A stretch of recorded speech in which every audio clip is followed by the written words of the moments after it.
Assalamualaikum warahmatullahi wabarakatuh semua. Perkenalkan kami dari kelompok 1 mata kuliah Tahsinul Quran kelas IKT 2 angkatan 2020 Prodi Ilmu Al-Quran dan Tafsir Fakultas Usuluddin dan Pemikiran Islam akan menjelaskan tentang pengertian dan hukum mempelajari ilmu tajwid. Ada beberapa hal yang akan kami bahas dalam video ini. Yang pertama, posisi Al-Quran dalam Islam yang akan dijelaskan oleh pemateri 1. Yang kedua, kedudukan Al-Quran sebagai sumber hukum yang akan dijelaskan oleh pemateri 2. Yang ketiga, hukum membaca Al-Quran yang akan dijelaskan oleh pemateri 3. Yang keempat, keutamaan membaca Al-Quran yang akan dijelaskan oleh pemateri 4. Yang kelima, hukum ilmu tajwid yang akan dijelaskan oleh pemateri kelima. Yang keenam, kesimpulan dan syarat yang akan dijelaskan oleh pemateri keenam. Warahmatullahi wabarakatuh. Perkenalkan, nama saya Muhammad Rizky Saputra sebagai permateri yang pertama, yaitu posisi Al-Quran dalam Islam. Kedudukan Al-Quran bagi umat Islam adalah sebagai petunjuk dan pedoman hidup. Adapun terkait hukum Islam, maka kedudukan Al-Quran adalah sebagian sumber hukum pertama dan utama. Setelahnya ada sumber hukum kedua, yaitu hadis, dan ketiga yaitu ijtihad ulama. Isi Al-Quran dalam Islam terbagi jadi 4, yaitu keotentikan Al-Quran terjaga dan terpelihara secara utuh sepanjang zaman. Yang kedua, Al-Quran merupakan sumber hukum dan dalil hukum karena ia menuntun pembacanya menemukan hukum syar'ah. Yang ketiga, Al-Quran disampaikan dari satu generasi berikutnya secara mutawir sehingga terjamin keasliannya. Yang keempat, Al-Quran sering pula disebut dengan Kitabullah, merupakan sumber utama ajaran Islam. Dalam Al-Quran terdapat berbagai prinsip dan ajaran dasar Islam yang meliputi akidah, syariah, dan akhlak. Assalamualaikum warahmatullahi wabarakatuh. Perkenalkan, nama saya Abdul Aziz. Saya sebagai pemateri yang kedua akan membahas B. Kedudukan Al-Quran sebagai sumber hukum. Al-Quran merupakan pedoman bagi setiap muslim dan menjadi rujukan utama dan pertama ketika sebuah persoalan muncul di tengah masyarakat. Kami membagi kedudukan Al-Quran sebagai sumber hukum menjadi 3 jenis, yaitu A. Keberadaan Al-Quran yang diakui secara mutawatir berasal dari Allah Subhanahu wa Ta'ala yang diturunkan kepada Nabi Muhammad SAW. Keberadaan Al-Quran yang diturunkan secara mutawatir atau secara berangsur-angsur kepada Nabi Muhammad SAW menjelaskan bahwa ketika Nabi Muhammad SAW dihadapkan dengan suatu persoalan yang berkaitan dengan hukum, maka turunlah ayat. Ketika dihadapkan dengan suatu persoalan baru, maka turunlah ayat lagi sesuai konteks. Seperti inilah yang dimaksud mutawatir, yang diturunkan secara berangsur-angsur sesuai keadaan yang sedang dihadapi. Seperti hukumnya haji, hukumnya meminum minuman khamar, hukum makan riba, hukum puasa, hukum monogami, poligami, dan hukum-hukum lainnya. Yang kedua, B. Informasi Al-Quran sendiri yang menjelaskan bahwa ia berasal dari Allah Subhanahu wa Ta'ala. Di antaranya dijelaskan dalam Al-Quran surah An-Nisa surat keempat ayat 105. A'udzu billahi minasyaitonir rajim. Inna anzalna ilaikal kitaba bil haqq litahkuma bainan nasi bima araakallah. Shadaqallahul azim. Sesungguhnya kami telah menurunkan kitab kepadamu dengan membawa kebenaran, supaya kamu mengadili antara manusia dengan apa yang telah Allah wahyukan kepadamu. Ayat ini menjelaskan kepada kita bahwa Al-Quran adalah milik Allah, Al-Quran dari Allah, dan Al-Quran itu berasal dari Allah Subhanahu wa Ta'ala. Dan Al-Quran itu berisi hukum-hukumnya Allah yang akan membimbing manusia menuju jalan yang lurus, yaitu jalan yang diridai oleh Allah Subhanahu wa Ta'ala, dan menjadi jawaban akan persoalan pelik yang muncul di tengah-tengah masyarakat sekarang ini. Dan yang terakhir ialah C. Kemu'jizatan Al-Quran sendiri yang menjelaskan bahwa ia berasal bukan dari manusia tapi berasal dari Allah Subhanahu wa Ta'ala. Di antara mukjizat Nabi Muhammad SAW adalah Al-Quran, dan Al-Quran merupakan mukjizat terbesar sekaligus teragung sepanjang masa. Al-Quran merupakan kalam Allah Subhanahu wa Ta'ala yang bersifat abadi. Al-Quran mengandung berbagai aspek kehidupan, di antaranya aspek hukum. Allah Subhanahu wa Ta'ala menantang manusia untuk membuat satu kitab semisal Al-Quran, 10 surat semisal Al-Quran, dan 1 surat semisal Al-Quran. Akan tetapi Allah tegaskan dalam firman-Nya bahwa la ya'tuna bimithli, kalian tidak akan mampu membuat semisal dengannya. Ini menunjukkan bahwa Al-Quran bukan buatan manusia, akan tetapi murni buatan Allah Subhanahu wa Ta'ala. Oleh karena itu, kita sebagai manusia, sebagai hambanya Allah Subhanahu wa Ta'ala, sebagai mahkum alaih, yaitu orang yang dibebankan hukum oleh Allah Subhanahu wa Ta'ala, dan sebagai orang mukallaf, yaitu orang yang mampu untuk bertindak hukum, maka wajib bagi kita untuk melaksanakan apa yang diperintahkannya dan menjauhi semua apa yang dilarangnya. Perkenalkan, nama saya Alvin Syah. Baiklah, saya di sini sebagai pemateri ketiga yang membahas tentang hukum membaca Al-Quran, yang mana telah kita ketahui telah disyariatkan sebagai hak bagi seorang muslim adalah selalu menjaga untuk terus membaca Al-Quran dan melakukannya sesuai kemampuan sebagai pelaksanaan atas firman Allah Subhanahu wa Ta'ala yang terdapat di dalam surat Al-Ankabut ayat 45 sebagai berikut. A'udzu billahi minasyaitonir rajim. Bismillahirrahmanirrahim. Atlu ma uhiya ilaika minal kitab. Artinya, bacalah apa yang telah diwahyukan kepadamu, yaitu Alkitab atau Al-Quran. Surat Al-Ankabut ayat 45. Dan juga terdapat dalam firman-Nya, yaitu Watlu ma uhiya ilaika min kitabi rabbik. Artinya, bacalah apa yang telah diwahyukan kepadamu, yaitu kitab Tuhanmu Al-Quran. Surat Al-Kahfi ayat 27. Dan Allah Subhanahu wa Ta'ala berfirman mengenai tentang Nabi Muhammad sallallahu alaihi wasallam sebagai berikut. Wa umirtu an akuna minal muslimin wa an atluwal Qur'an. Artinya, dan aku perintahkan supaya aku termasuk orang-orang yang menyerahkan diri, dan supaya aku membaca Al-Quran kepada manusia. Surat An-Naml ayat 91-92. Dan juga karena sabda Nabi sallallahu alaihi wasallam sebagai berikut. Iqra'ul Qur'ana fa innahu ya'ti yaumal qiyamati safi'an ashabi. Artinya, bacalah Al-Quran karena sesungguhnya dia datang memberi syafaat bagi pembacanya di hari kiamat. Seharusnya kita sebagai seorang muslim untuk menjauhi dari meninggalkan dalam membaca Al-Quran dan dari memutuskan hubungan kepada Al-Quran. Walaupun dengan cara apapun bentuk meninggalkan itu yang telah disebutkan oleh para ulama dalam penafsiran makna hajrul Quran.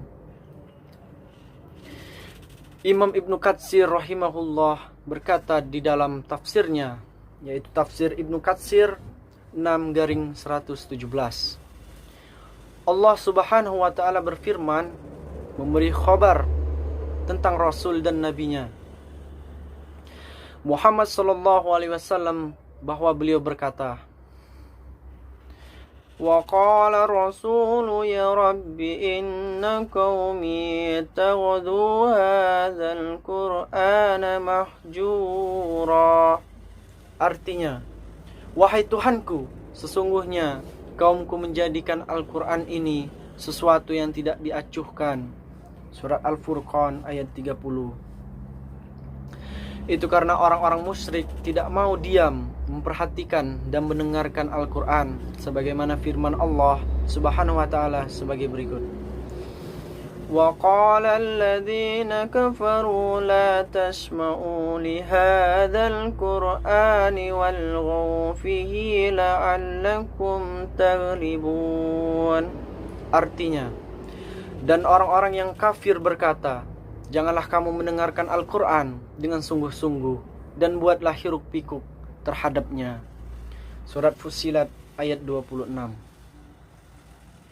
Bila Al-Quran dibacakan kepada mereka, mereka membuat gaduh, hiruk pikuk, dan perkataan-perkataan lain sehingga tidak mendengarnya. Ini termasuk makna hujran.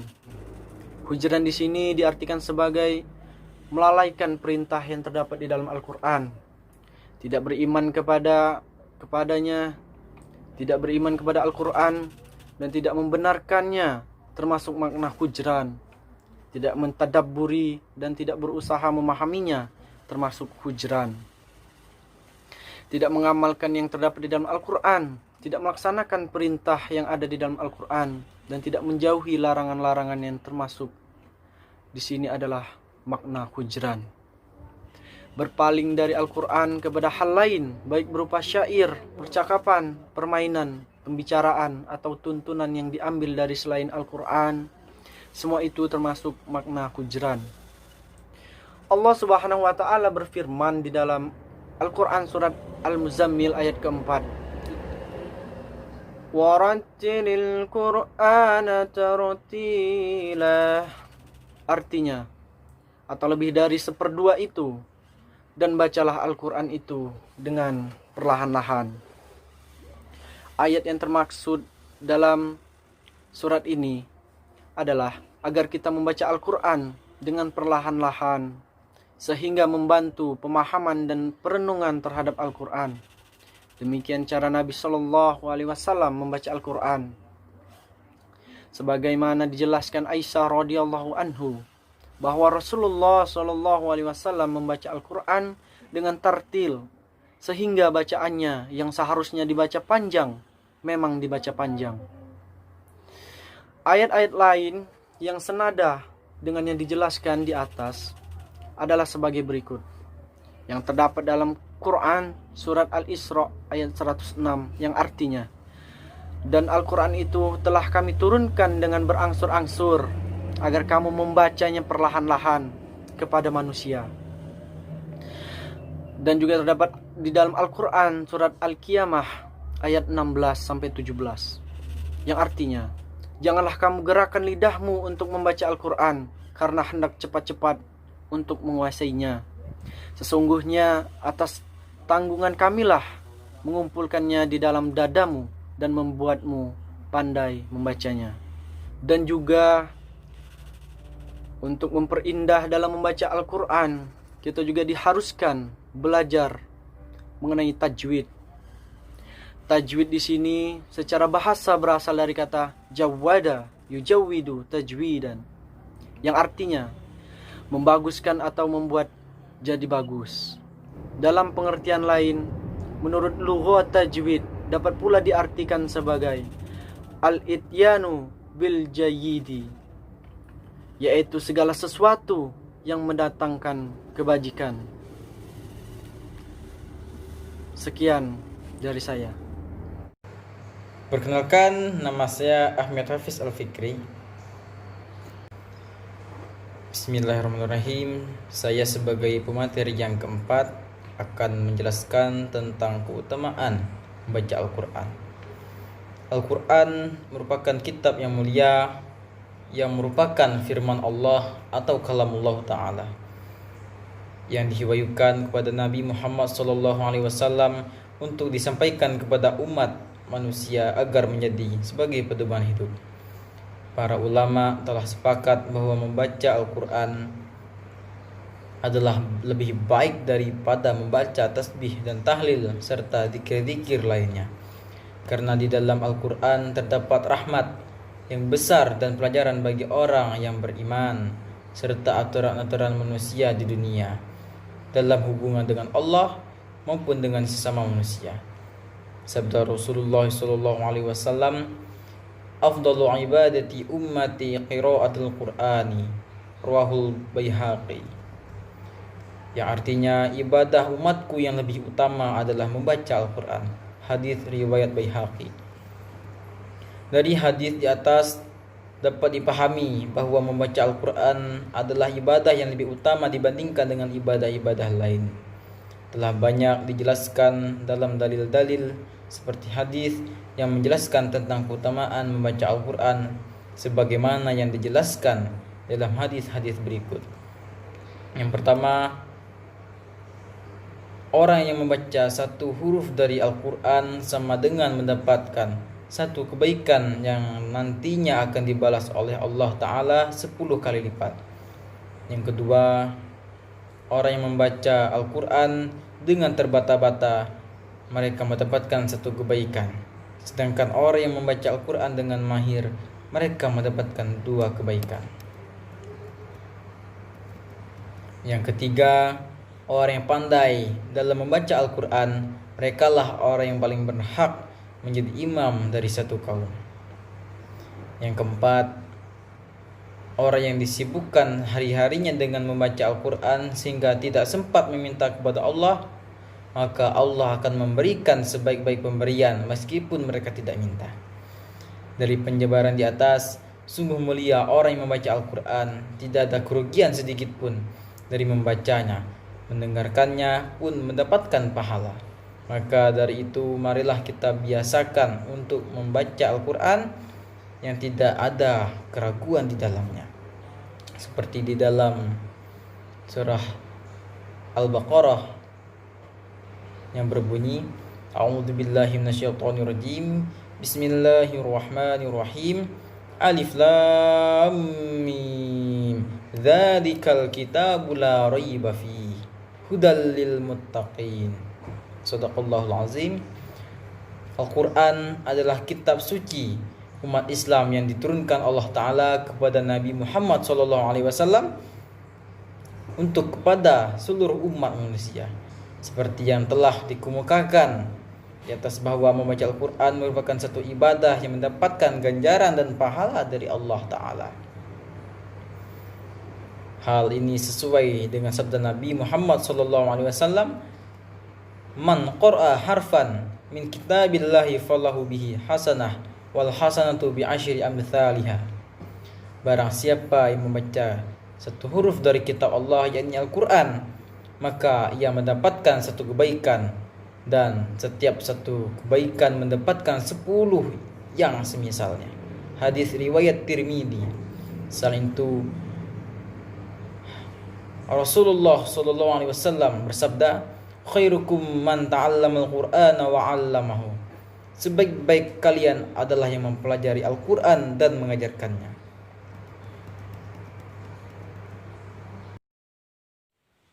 Assalamualaikum warahmatullahi wabarakatuh. Perkenalkan, nama saya Anne Justina Mori. Di sini saya akan menjelaskan tentang hukum ilmu tajwid. Tajwid merupakan bentuk masdar dari fi'il jawada yang berarti membaguskan. Pendapat lain yaitu al-ityanu bil jayyidi yang berarti memberikan dengan baik.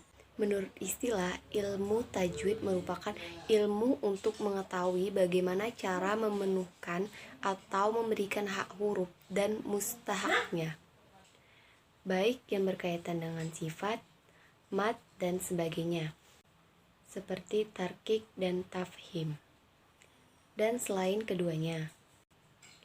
Hukum mempelajari ilmu tajwid adalah fardu kifayah, sedangkan mengamalkannya adalah fardu ain bagi setiap orang yang membaca Al-Quran. Allah Subhanahu wa Ta'ala berfirman dalam Quran surat Al-Baqarah ayat 121, A'udzu billahi minasyaitonir rajim. Alladzina atainahumul kitaba yatlunahu haqqa tilawatih. Artinya, orang-orang yang telah kami berikan Alkitab kepadanya, mereka membacanya dengan bacaan yang sebenarnya. Quran surat Al-Baqarah ayat 121.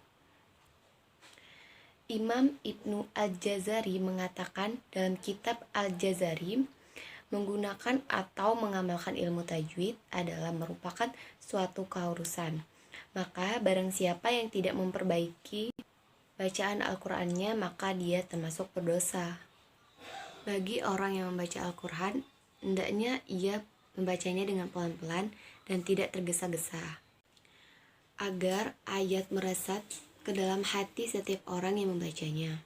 Allah Subhanahu wa Ta'ala berfirman dalam Quran surat Al-Muzammil ayat 4, yang artinya, dan bacalah Al-Quran itu dengan perlahan-lahan.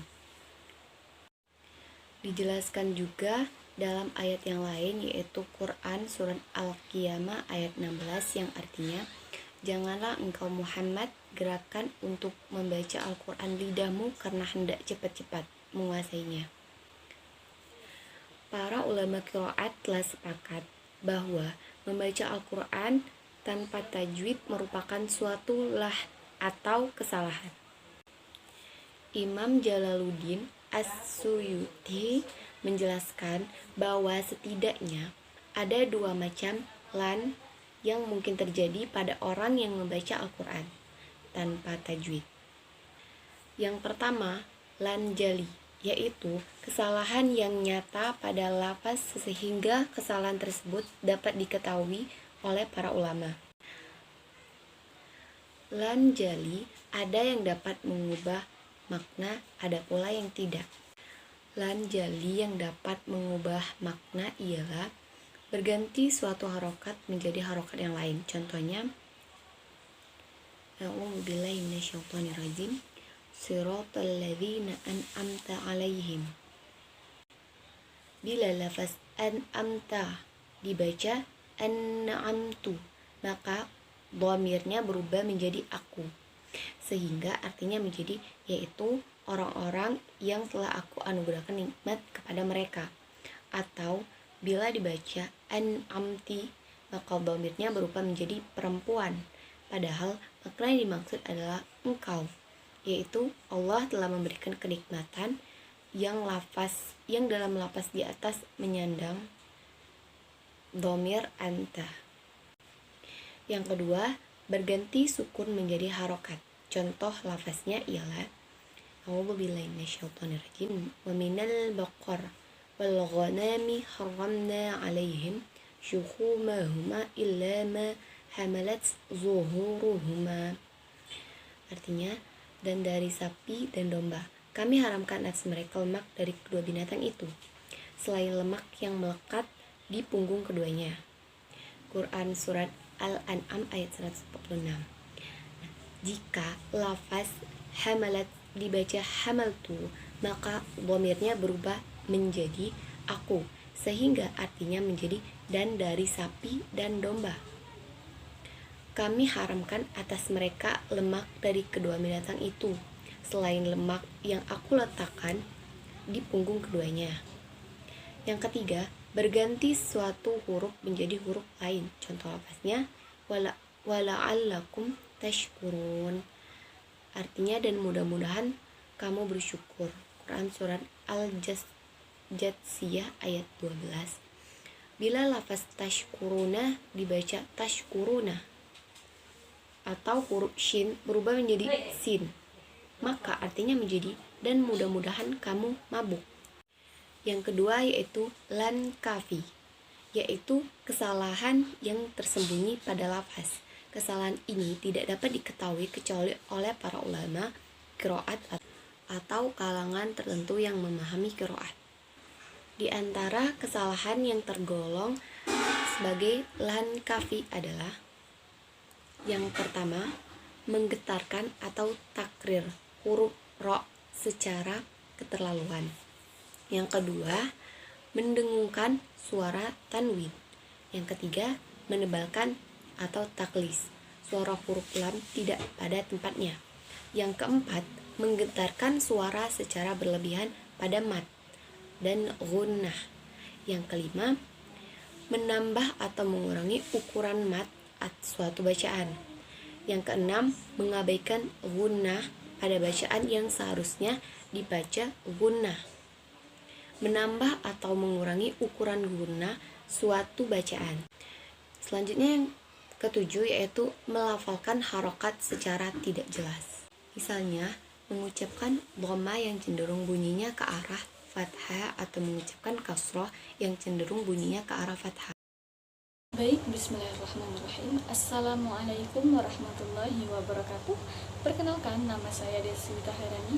Saya dari kelompok 1 akan menyampaikan tentang kesimpulan dan saran dari materi kelompok kami. Kesimpulannya adalah Allah Subhanahu wa Ta'ala telah menjanjikan pahalanya yang besar kepada sahabat Al-Quran yang telah merealisasikan ajarannya.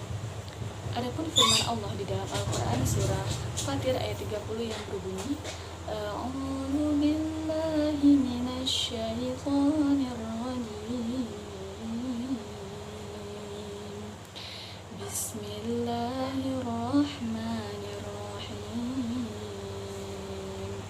Liyuwaffiyahum ujurahum wa yazidahum min fadlih.